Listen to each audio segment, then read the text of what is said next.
बिस्मिल्लाहिर्रहमानिर्रहीम। अस्सलाम वालेकुम 7th क्लास। उम्मीद है बेटा आप सब खैरियत से होंगे। जी बेटा, आज 22 जून से हम दोबारा से अपनी ऑनलाइन क्लासेस का आगाज़ कर रहे हैं। आपको जो भी डेली वर्क मिला करेगा आपने भी कोऑपरेट करना है, हर लेसन को लर्न करना है, जो होमवर्क है उसको राइट भी लाजमी करना है। तो अब हम पढ़ रहे हैं उर्दू, और उर्दू में आज हम पढ़ेंगे। जी बेटा, आज हमने करनी है नज़्म किए जाओ कोशिश मेरे दोस्तों। ये आपको ख़ास अल्फाज के जो मायनी हैं वो लिखनी हैं। बाकी ये जो बंद हैं इनके मैं आपको अबाउट थोड़ा सा गाइड कर देती हूँ, इनके मीनिंग्स बता देती हूँ, थोड़ी सी तशरीह बता देती हूँ। बाकी आपने मीनिंग्स और तशरीह को सुन लेना है, अच्छे से मीनिंग्स देख लेने हैं और आपने तशरीह खुद से बनानी है। जी बेटा, पहला बंद है, दुकान बंद करके रहा बैठ जो, तो दी उसने बिल्कुल ही लुटिया डबो।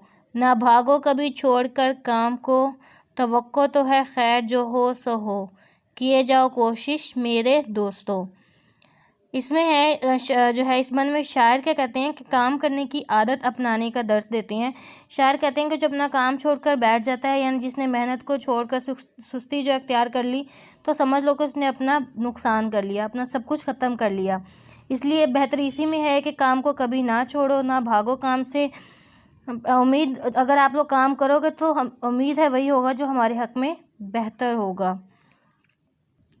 इसमें तो दुकान की है ना, वैसे जो आपके स्कूल की लाइफ के हवाले से है कि अगर आप अपना काम छोड़ के बैठ जाओगे, जैसे आप कहोगे जी आज का काम मैं आज नहीं करूँगा, कल का काम कल नहीं करूँगा, मैं एक ही दिन ना संडे को बैठ के अपने पूरे वीक का काम कर लूँगा, तो वो क्या होगा कि जब एक का दिन आप दिन ब दिन काम छोड़ते जाओगे तो वो क्या है, आपको फ्री रहने की आदत पड़ जाएगी और आप वो काम नहीं कर सकोगे। और जब आप पढ़ना छोड़ दोगे तो वो आप ये करोगे कि अपना आपका नुकसान कर रहे हो। ठीक है, तो हमने क्या करना है, हमने डेली का काम डेली बेस पे करना है। ठीक है, नेक्स्ट है सेकंड वन, जो पत्थर पे पानी पड़े मुतसिल मुतसिल तो बेशुबह घिस जाए पत्थर की सिल, रहोगे अगर तुम नहीं मुस्तकिल तो एक दिन नतीजा भी जाएगा मिल, किए जाओ कोशिश मेरे दोस्तों। मुतसिल का मायने होता है, मुतसिल का लगातार, मुस्तकिल का होता है बराबर, बेशुबह का होता है बगैर शक के, पत्थर की सिल होता है पत्थर का टुकड़ा। शायर इस बंद में क्या कहता है कि मेहनत के जज्बे को बेदार करने के लिए उसने एक बहुत खूबसूरत मिसाल दी है कि अगर हम पत्थर पर पानी मुसलसल गिराते जाएं तो इस बात में कोई शक नहीं है कि पत्थर का टुकड़ा जो भी है मुसलसल पानी गिरने से जो है वो घिस जाएगा, यानी पत्थर में तब्दीली आ जाएगी। बिल्कुल इसी तरह अगर तुम किसी भी काम को जो मुस्तकिल मिजाजी से करोगे तो एक न एक दिन नतीजा ज़रूर मिल जाएगा। ये ऐसे आपके स्कूल के हवाले से मैं, जैसे आप स्टूडेंट्स हैं, मैं आपको आपकी एक और मिसाल देती हूँ कि अगर आप सोच लेते हो कि हाँ भी मैं ये फ़लाँ काम मैं कर ही नहीं सकता, तो गलत है। आप हर काम कर सकते हो। आप सिर्फ माइंड में ये रखो कि मैंने ये काम करना है, आप उसकी बार बार लगातार कोशिश करते रहो, तो एक ना एक दिन उसमें कामयाबी ज़रूर मिलेगी। ठीक है बेटा, आपने ये सारे जो बंद हैं इसकी तशरीह को अच्छे से लर्न करना है, इसके मीनिंग जो लिखे हुए हैं उनको अच्छे से रीड कर लीजिएगा, और जो भी घर में आपको मॉनिटर कर रहे हैं उन्हें लर्न करके सुनाइएगा भी, और जब आप लोग स्कूल आएंगे तब मैं भी सुनूंगी। तब तक के लिए अपना ख्याल रखिएगा। फ़ी अमानिल्लाह, अल्लाह हाफिज़। बिस्मिल्लाहिर्रहमानिर्रहीम। अस्सलाम वालेकुम dear students, I hope you all will be fine. आज बेटा हम 22 जून को दोबारा से ऑनलाइन क्लासेस का आगाज़ कर रहे हैं।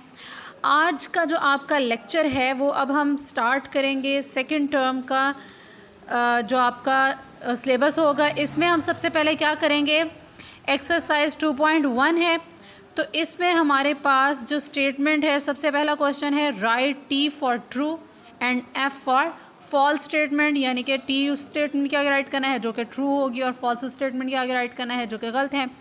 अब नेक्स्ट हमारे पास जो सबसे पहली स्टेटमेंट है, positive numbers are rational number, यानी कि जितने भी हमारे पास पॉजिटिव नंबर हैं वो हमारे पास कौन से नंबर होते हैं, रेशनल नंबर्स कहलाते हैं।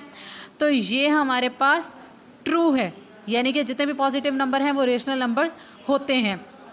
इसी तरह नेक्स्ट स्टेटमेंट है हमारे पास, zero is not a rational number, तो ज़ीरो जो है ये हमारे पास रेशनल नंबर नहीं है, तो ये फॉल्स हो गया, क्योंकि ऊपर की स्टेटमेंट में तो हमने अभी कहा कि जितने भी पॉजिटिव नंबर हैं वो रेशनल नंबर्स हैं, तो इसी तरह जो है ये ज़ीरो भी हमारे पास पॉजिटिव नंबर है, तो ये भी रेशनल नंबर हुआ। इस तरह थर्ड स्टेटमेंट है an integer is expressed in p by q form. एक इंटीजर जो है वो एक्सप्रेस होती है पी बाय क्यू फॉर्म में, तो ये भी क्या है, ट्रू स्टेटमेंट है। इसी तरह नेक्स्ट है negative numbers are not rational numbers. Negative number जो है ये हमारे पास रेशनल नंबर नहीं है, तो ये बात ट्रू है। अच्छा, ये बात दो जगह पे ऐसे रिपीट होगी, यहाँ पे लिखा है पॉजिटिव नंबर रेशनल नंबर होते हैं, यहाँ पे नेगेटिव नंबर रेशनल नहीं होते। तो बात ये है कि अगर पॉजिटिव नंबर रेशनल हैं तो नेगेटिव नंबर जो है वो ज़ाहिरी सी बात है कि वो रेशनल नहीं होंगे। इसी तरह नेक्स्ट है in any rational number P by Q and Q can be zero, यानी कि पी बाय क्यू या क्यू हमारे पास ज़ीरो हो सकता है, तो ये फॉल्स है, यानी कि ये ज़ीरो नहीं हो सकता। ठीक है जी, ये तो हो गया क्वेश्चन नंबर 1। अब हम आते हैं क्वेश्चन नंबर 2 की तरफ। क्वेश्चन नंबर 2 में अब क्या दिया हुआ है, represent each number on number line, यानी कि हमारे पास जो नंबर दिया हुआ है इसको आपने क्या करना है, नंबर लाइन पे रिप्रेजेंट करना है। तो सबसे पहला जो हमारे पास दिया हुआ है -5/2, तो हमारे पास सबसे पहले हम क्या करेंगे, एक नंबर लाइन ड्रॉ कर लेते हैं। ठीक है जी, और चूँकि ये नेगेटिव वैल्यू है तो ज़ीरो से हम नेगेटिव वैल्यूज़ की तरफ कुछ जो है वो डिजिट्स राइट कर लेते हैं यहाँ पे। अब हमने क्या करना है कि अभी माइनस को छोड़ दें, ये तो आपके क्वेश्चन के साथ आएगा ही आएगा। ठीक है, तो 5/2 को जब हमने डिवाइड किया है तो ये हमारे पास क्या आया, अभी हम इसको करके देख लेते हैं। ये जब डिवाइड किया तो 5 यहाँ हमारे पास और 2, तो ये 2 × 4 हो गया। 1 बचा, इसमें पॉइंट लगाया, ज़ीरो का इजाफा किया और यहाँ पे ज़ीरो लगाया, तो ये 2.5 हो गया। ठीक है जी, तो क्या हुआ कि हमारे पास जो वैल्यू आई है वो क्या 2.5, और इसके क्वेश्चन के साथ माइनस का साइन था, तो इस वजह से हमारी आंसर के साथ भी -2.5 यानी कि माइनस का साइन हुआ है। अब आप ये देखें कि -2.5 जो है ये किन दो वैल्यूज़ के बिटवीन लाई कर रहा है, क्योंकि हमने कोई भी जो है वो फ्रैक्शनल वैल्यू नहीं ली हुई, तो इसमें हमारे पास 2 और 3 के बिटवीन जो है ये -2.5 लाई करता है। -2 और -3 के बिटवीन में ये -2.5 लाई करता है। तो इसके सेंटर में हम एक छोटा सा एरो लगा के इसके ऊपर -5/2 राइट कर देते हैं। इसी तरह नेक्स्ट क्वेश्चन नंबर 3 देखें, 1 होल 4/5। सबसे पहले तो क्या करना है, इसका होल ख़त्म करना है। तो ये हमारे पास क्या हो जाएगा, 5 1 5 एंड +4 9, तो ये हमारे पास क्या हो गया, 9/5 हो गया। इसको भी जब हमने डिवाइड किया तो हमारे पास आंसर क्या आया है, 1.8। डिवीजन जो है वो आपने बिल्कुल जैसे प्रीवियस क्वेश्चन में की थी इसी तरह इसी मेथड से करनी है। तो जब हमने इसको डिवाइड किया है तो आंसर जो हमारे पास आया है वो क्या आया है, 1.8। 1.8 देखें अब किसके बिटवीन लाई कर रहा है, दो वैल्यूज़ के। अब चूँकि ये पॉजिटिव वैल्यू है तो हमने क्या किया कि कुछ पॉजिटिव और कुछ नेगेटिव वैल्यूज़ राइट कर ली हैं। ये पॉसिबल है कि हम नेगेटिव पॉजिटिव जो है वो नेगेटिव वैल्यूज़ लेफ़्ट साइड पे आती हैं, पॉजिटिव वैल्यू राइट साइड पे आती हैं, तो ये हम इस तरह से जो है इसको पुट कर सकते हैं। तो ये 1.8 जो है ये 1 और 2 के बिटवीन लाई कर रहा है। तो यहाँ पे हम एक छोटा सा एरो लगा के 1 होल 4/5 राइट कर देंगे। ठीक है जी स्टूडेंट, इंशाल्लाह आपको इस लेक्चर से समझ आ गई होगी कि अब आपने इसको किस तरह से करना है। अब आपने करना ये है कि जो क्वेश्चन नंबर 2 के रिमेनिंग पार्ट्स हैं वो आपने एज अ होमवर्क करने हैं। इंशाल्लाह आप ये सारे क्वेश्चन इजीली कर लेंगे। अल्लाह पाक आपके इल्म में इजाफ़ा फ़रमाएँ। फ़ी अमान अल्लाह।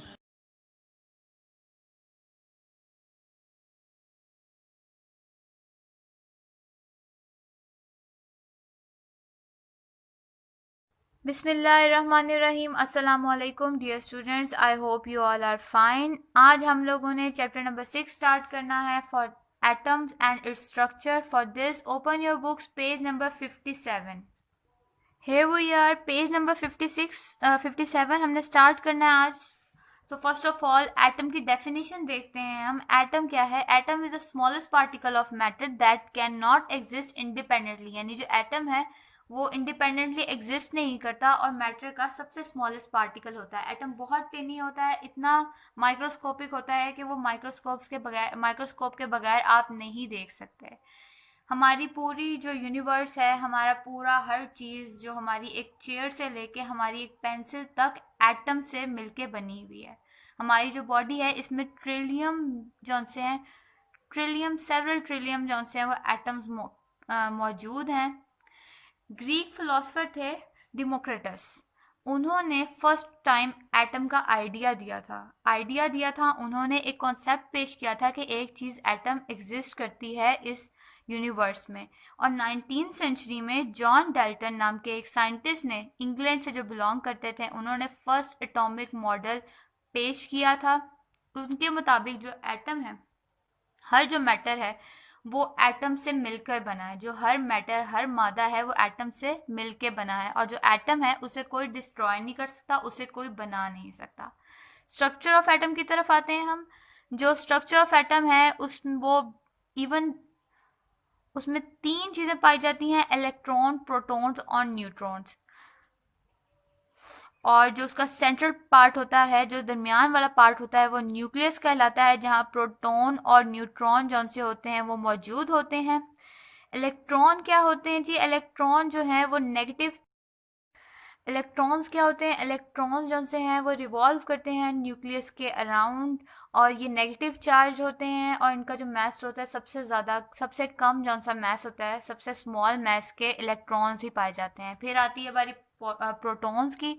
प्रोटॉन पॉजिटिव चार्ज होते हैं, और जो प्रोटॉन होते हैं एक एटम के अंदर वो इलेक्ट्रॉन्स के बराबर होते हैं, यानी कि जो नंबर ऑफ प्रोटॉन है वही नंबर ऑफ इलेक्ट्रॉन होगा जो कि रिवॉल्व कर रहा है न्यूक्लियस के आसपास। लेकिन जो प्रोटॉन है वो 18, उनका जो मास है वो 1837 टाइम्स ग्रेटर है इलेक्ट्रॉन के मास से। थर्ड थिंग आती है न्यूट्रॉन। न्यूट्रॉन क्या है? ये नो चार्ज पार्टिकल्स हैं, इसका कोई चार्ज नहीं होता, ये न्यूट्रल पार्टिकल्स कहलाते हैं, और ये फाउंड यानी कि ये होते हैं न्यूक्लियस एटम के अंदर। इनका जो मास होता है वो इक्वल होता है मास ऑफ प्रोटॉन्स के। ये था आपका आज का टॉपिक। आपने इसको रीड आउट करना है, जो आप मोनिटाइज कर रहे हैं आपको घर में, आपने उन्हें सुनाना है। इंशाल्लाह कल हम आगे पढ़ेंगे। अपना ख्याल रखिएगा। अल्लाह हाफिज़।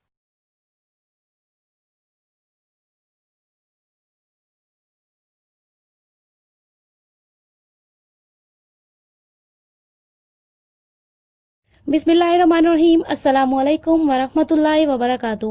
How are you, dear students? I hope you all will be fine. So students, we are going to start our English lecture. Open your books. Today we are going to start lesson number 7, which is a dengue patient visits a doctor.